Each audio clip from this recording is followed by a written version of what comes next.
رمضان المبارک کی آمد ہے۔ رمضان روزوں کے ساتھ ساتھ دلوں کی بیداری، روح کی اصلاح اور قرآن کریم سے وابستگی کا حسین موسم ہے۔ ارشاد باری تعالیٰ ہے شہر رمضان الذی انزل فیہ القرآن، رمضان کا وہ مہینہ ہے جس میں قرآن نازل کیا گیا۔ اس سے معلوم ہوا کہ رمضان کی اصل عظمت کی وجہ یہ ہے کہ اس میں قرآن کریم کا نزول ہوتا ہے۔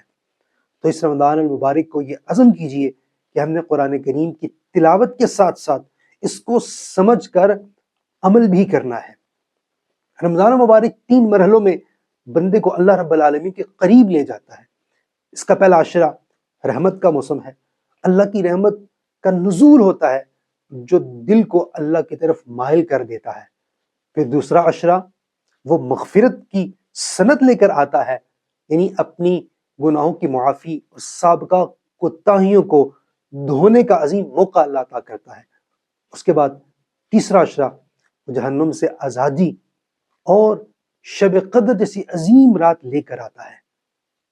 یاد رکھیے، جو کوئی رمضان کا مہینہ سنجیدگی سے پا لیتا ہے وہ اپنے آپ کو جنت کی راہ پر ڈال لیتا ہے۔ فلا يتدبرون القرآن